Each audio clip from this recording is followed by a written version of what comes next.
Olá, meu amigo e amiga. Muito obrigado por você estar aqui no nosso Portal do José, sobretudo nesses tempos em que é muito importante a gente ter um espaço para a gente trocar as nossas ideias, as nossas impressões, as nossas emoções e manter, sobretudo, a nossa sanidade mental. Porque o que fez eu criar esse portal aqui, principalmente, foi esse motivo, né? E que foi crescendo, crescendo, trazendo mais pessoas. E hoje nós aqui estamos analisando os fatos do cotidiano na medida que, ao entender melhor o que está acontecendo, a gente se protege também, né? Protege até o nosso emocional.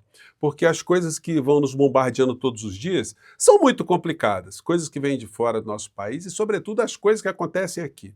Hoje, por exemplo, nós vamos ter que lidar com a euforia da insanidade, porque o mundo da insanidade que passou durante muito tempo descredibilizando institutos de pesquisa, hoje eles estão usando institutos de pesquisa como a ferramenta principal para eles se emocionarem por todos os lados e sonharem, inclusive, com algumas redenções e alguns retrocessos. Retrocessos institucionais que para eles seriam os processos, né, de salvação. Mas isso ainda está muito longe para essas criaturas, porque eles vivem, como eu sempre tenho dito, num mundo paralelo. No mundo real, as coisas têm que ser enxergadas à luz de uma racionalidade. Hoje, você e eu assistiremos muitos debates, muitas análises sobre pesquisas eleitorais aqui no Brasil. E elas todas estão confirmando algumas questões que nós temos debatido aqui no nosso portal, que servem como base para a gente mudar coisas aqui no nosso país. Mudar, sobretudo, em áreas do governo, porque é o governo que a gente está ajudando a defender, é o governo que a gente ajudou a eleger, e é um governo que está sob risco de ser derrotado, caso essa onda toda não tenha nenhum tipo de freio, né? Eu vou conversar com vocês sobre o que está acontecendo, trarei aqui algumas perspectivas sobre o que essas pesquisas nos dizem, o que pode acontecer daqui para frente, mas antes de mais nada, é sempre muito importante pedir para você que está mantendo a sua sanidade mental e ainda não está inscrito aqui no nosso portal, para que, em primeiro lugar, você se inscreva e não se esqueça de dar o seu joinha, porque são ferramentas que ajudam a gente a chegar a mais pessoas como você. Nunca se esqueça de mandar o seu comentário aqui, que é muito importante no nosso portal, e se puder, prestigie também o nosso clube de membros e o nosso novo canal de cortes, esse canal que eu sempre coloco vídeos mais curtinhos e recortes, né, desses papos que eu tenho aqui com vocês, tá bom? Você que é muito bem-vindo e muito bem-vindo. Então, gente, hoje será um temporal de análises por todos os lados. Nós vamos ver gente falando, especulando, por que Flávio Bolsonaro, essa criatura que não tem nada para apresentar para o povo brasileiro, é uma pessoa que só carrega o que de pior existe na política aqui no Brasil. Como é que essa pessoa pode ter a intenção de voto no mesmo patamar do presidente Lula, que tem uma série de entregas, tem uma série de realizações, tem uma série de dados concretos na nossa vida concreta? Como é que isso é possível? E será possível que a gente vai correr o risco de ver essa criatura, do representante desse mundo paralelo, de chegar até a presidência da República? Pois bem, a gente não pode achar isso alguma coisa normal, a gente tem que identificar o que está acontecendo. Quest, segundo turno, Lula e Flávio aparecem empatados pela primeira vez, ambos com 41%. Pesquisa Quest divulgada nesta quarta-feira mostra que o presidente Lula, do PT, e o senador Flávio Bolsonaro, PL, estão empatados numericamente, ambos com 41% das intenções de voto no cenário de segundo turno. É a primeira vez na série histórica que os dois candidatos empatam numericamente. Então, gente, olha, aí vão ter várias análises, várias avaliações, a gente já está vendo algumas delas por aí. Vou pegar só o finalzinho dessa aqui, que passou agora aí mesmo na Globo News. Vou pegar esse trecho aqui. Hoje é rejeitado por 51% dos eleitores brasileiros, contra 44% que o aprovam. Por que esse dado, Sadi, é tão importante? Porque é o pior resultado do governo Lula desde julho do ano passado, portanto, o pior resultado desde que começou a série histórica.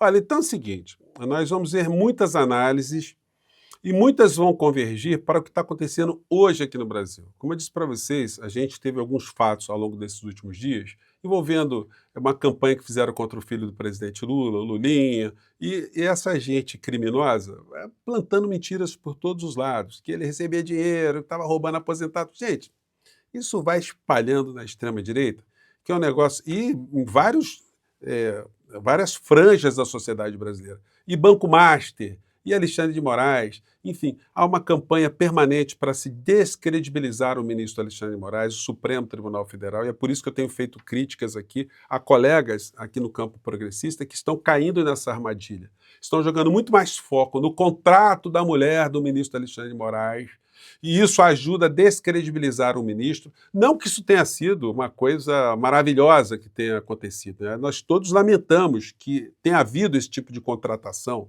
da esposa de um ministro, mas não é crime. E isso está sendo colocado como uma coisa principal quando é de fato a questão acessória. Mas o objetivo está muito claro, é descredibilizar o ministro Alexandre de Moraes para enfraquecer todas as condenações que esses bandidos todos os bolsonaristas sofreram, para, de um certo modo, tentar neutralizar esse tipo de condenação que eles sofreram. E agora com mais interferências de fora do nosso país, na nossa realidade. Então nós vamos ver vários gráficos, vamos ver pesquisas por todos os lados, aqui tem uma aqui, Quest, simulação de segundo turno. A gente vai vendo uma tendência aqui do presidente Lula, né, nesse gráfico, ter perdido percentual e o Flávio Rachadinha ter subido nesse gráfico aqui. É legítimo desconfiarmos de pesquisas? É, mas aí estaremos no mesmo patamar de pessoas que sempre desconfiaram de pesquisas. O bolsonarismo sempre desconfiou de pesquisa também. Eles atacam todos os institutos de pesquisa que, de fato, erraram na maior parte das eleições, sempre colocando menos percentual de votos do que a direita acabou tendo no resultado final.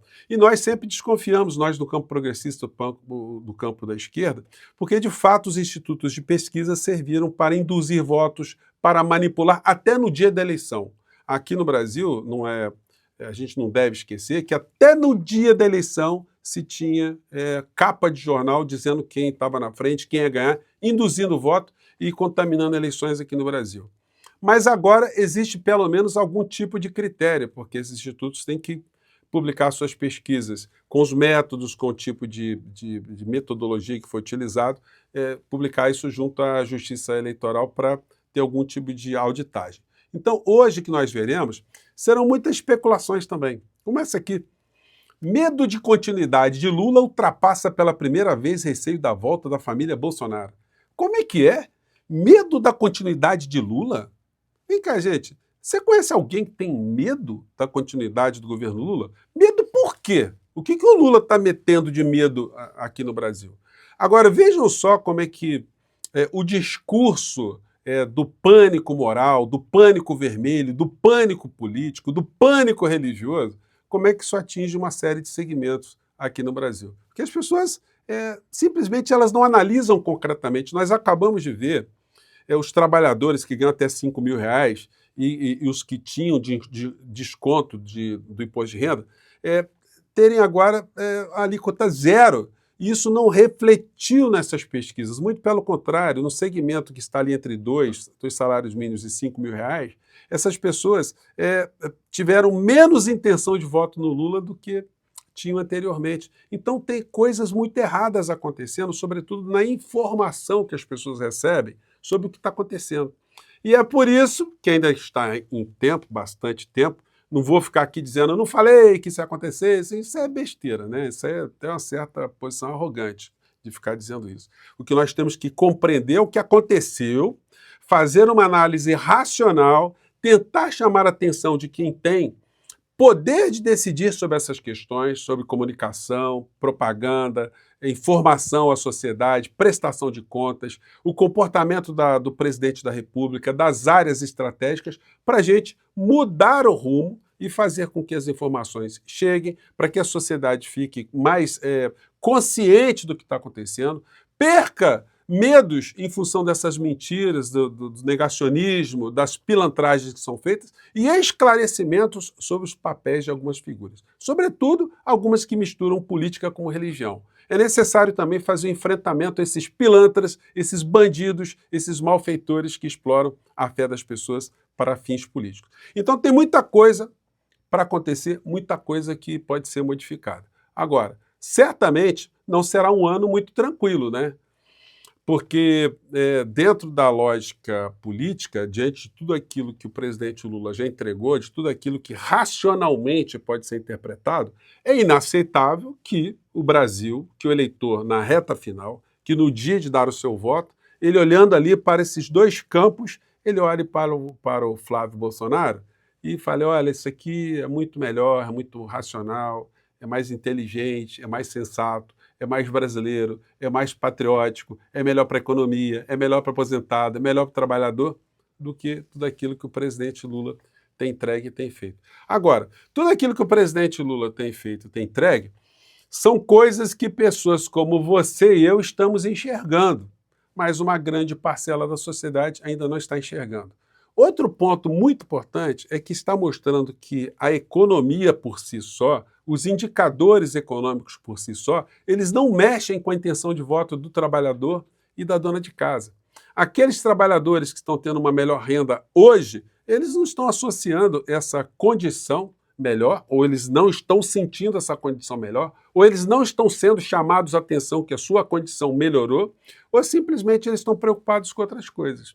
Eles estão com as atenções voltadas para outros campos. E aí a gente tem que fazer uma leitura racional do que está acontecendo com esse ser humano, com essa pessoa, com essa cabecinha, e ajudar com que as coisas fiquem melhor posicionadas aqui no Brasil, para que a gente não corra risco de viver num país governado por insanos. Será que já não chega o que a gente está vendo lá nos Estados Unidos, que está tendo influência aqui no nosso país? Será que até esse processo eleitoral, será que o que acontecerá com essa criatura, será que não vai influenciar também aqui no na nossa esfera política interna? Então, existem muitos fatores. Se a criatura cair em desgraça lá fora, isso vai ter um reflexo aqui dentro. Então, gente, muita calma nessa hora, vamos analisar o que aconteceu, vamos analisar com racionalidade o que está sendo posto, não sejamos negacionistas, não adianta ficar negando, eu não acredito em pesquisa, a pesquisa não funciona, gente. Isso aí só joga a gente num campo também muito complicado. A gente tem que ir, até para criticar e até para compreender essas pesquisas, a gente tem que ter uma clareza de como elas estão operando, o que elas estão de fato registrando. Até para fazer as análises reflexas de coisas que elas não estão mostrando, né?